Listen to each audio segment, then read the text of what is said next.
que pocos saben o quieren saber, Pedro Brigger, en los Estados Unidos. Qué disparate lo que dice el Financial Times, qué comparación tan absurda. No lo está haciendo solamente el Financial Times, Víctor Hugo. En Estados Unidos ya hay varios que plantean que hay una latinoamericanización de la política en los Estados Unidos, por dos elementos.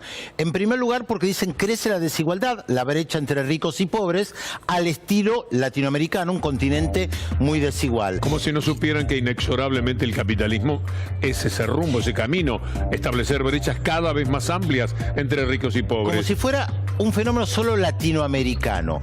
Pero ahí se refiere al populismo, también como si fuera solamente un fenómeno latinoamericano, o toman lo negativo de los caudillos. Hay varios artículos que dicen Trump se parece a un caudillo.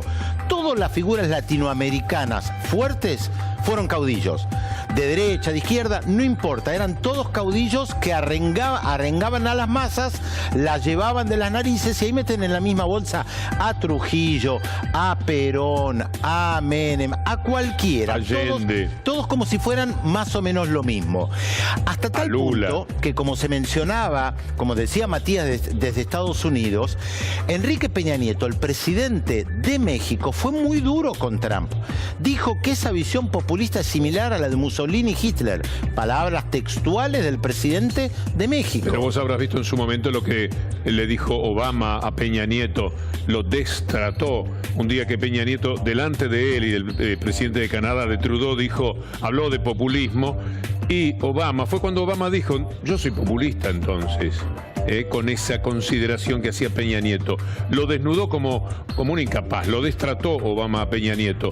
No sorprende para nada que se ha insistido con esto de populismo, porque él compara populismo con folclore posiblemente, en el caso de Trump. En realidad, por lo general lo comparan con una personalidad muy fuerte, demagógica.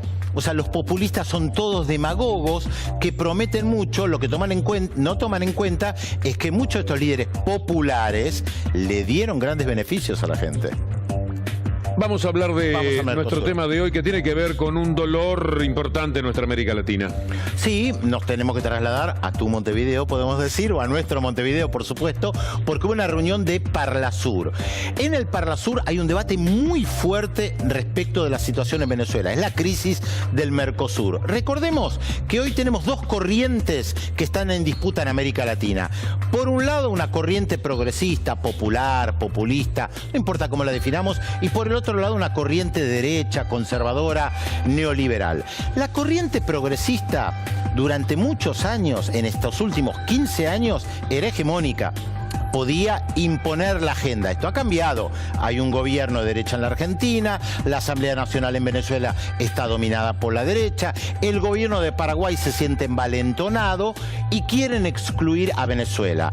De hecho, tanto Paraguay como Brasil y como la Argentina ahora están planteando que Venezuela ni siquiera cumple los requisitos para ser miembro pleno. Los están empujando como para que el gobierno de Venezuela diga, señores, yo me voy, ustedes no me quieren, ¿para qué me voy a quedar en este club? La corriente progresista quiere evitar esto. Jorge Tayana es el presidente del Parlasur y hoy logró en un debate en el Parlasur que se forme una comisión de alto nivel de representantes del Mercosur que va a ir a Venezuela y va a ver cómo puede negociar, porque recordemos que Venezuela asumió la presidencia pro tempore de Mercosur, que dejó Uruguay, pero Brasil, Argentina y Paraguay no lo reconocen. No es por el único tema que hablamos de Venezuela hoy. No es el único tema, porque hubo una reunión ayer muy importante entre el presidente de Venezuela, Nicolás Maduro, y el presidente de Colombia, Juan Manuel Santos. Se reunieron, ahí vemos las imágenes, una relación bastante conflictiva entre ellas. Ideológicamente están en las antípodas, pero Santos sabe muy bien que si quiere avanzar en el proceso de paz, que es la cuestión primordial en Colombia en décadas, necesita Venezuela y necesita Cuba. Fíjate qué paradoja. Un hombre de derecha como Juan Manuel Santos necesita a Nicolás Maduro y necesita a la Cuba revolucionaria, que mañana va a festejar los 90 años de Fidel Castro.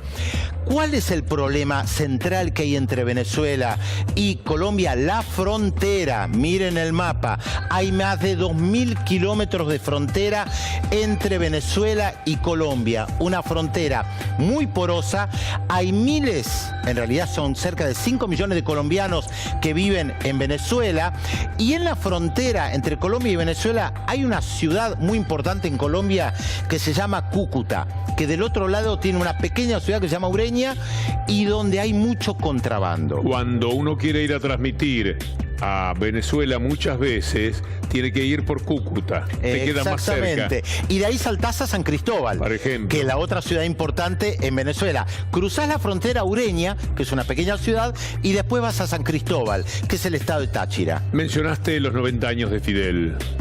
Me gustaría que también hables de eso. ¿Qué se puede decir de Fidel Castro a esta altura de la historia? ¿Cuántos presidentes de Estados Unidos han pasado que quisieron matarlo, destruir la revolución cubana? Y él le dio orgullo a su pueblo. Recordemos que la revolución del 1 de enero de 1959 fue liderada por Fidel Castro, un hombre que ha cambiado la historia de América Latina y del mundo, me atrevería a decir. Pero de América Latina, sin lugar a dudas. Hay un antes y un después en la historia latinoamericana, después del 1 de enero de 1959. Mira el malecón como luce ahí en este desfile. Mañana en la Biblioteca del Congreso a las 6:30 de la tarde se celebra aquí en Buenos Aires también por la colectividad cubana, por la embajada, el cumpleaños de Fidel Castro, que desde esta isla tan pequeña, con 10 millones de habitantes, ha sido uno de los ejes de las discusiones políticas del mundo entero. Hay que pensar esto, ¿no? Porque estamos hablando de una pequeña isla, como vos decías, de 10 millones de habitantes, que está frente a los Estados Unidos, apenas 90 millas, como se dice. Casi hubo una guerra mundial por la crisis de los misiles en el 62, porque los soviéticos tenían armamento en la isla de Cuba. Estados Unidos le realizó un bloqueo que en realidad sigue hasta el día de hoy a un pequeño país, a una pequeña isla de 10 millones de habitantes por esta figura. Para dar una idea, donde solamente 4 niños, comparado con 23 de América Latina, mueren antes de los 5 años, mueren o al nacer.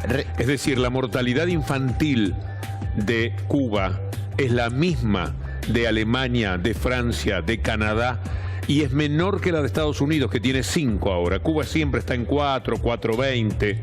Pero esto no siempre fue así.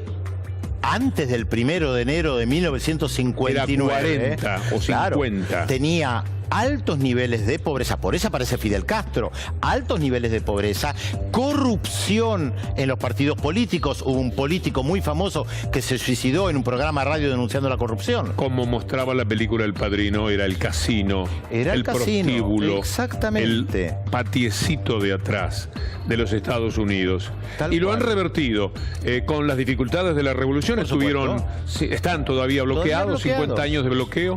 Billones de dólares que dejaron de entrar porque Estados Unidos, con su poder, muchísimas veces se produjo también la traición del resto de América Latina, o buena parte de América Latina. Que lo excluyó de la OEA a principios de la década del 60. Pedro, ¿cómo estoy disfrutando de esto, eh?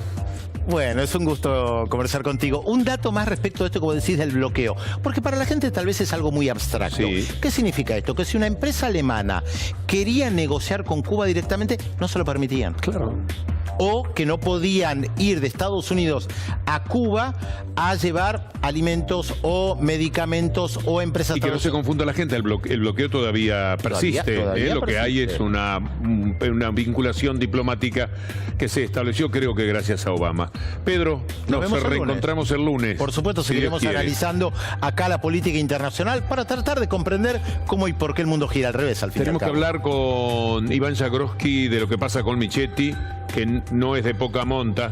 Está el diputado Rodolfo Tailade, qué gusto también para hablar de este tema. Él fue denunciante de lo que pasa con la vicepresidenta de la República Argentina. Y nos vamos a tomar un ratito también para un dúplex con Roberto Navarro. También Roberto Navarro compartieron la tarde, ¿no? Ahí por supuesto, la seguimos compartiendo. 10. Vamos de la radio al canal todo el tiempo. Y a mí me da mucho gusto que así sea. Ya volvemos.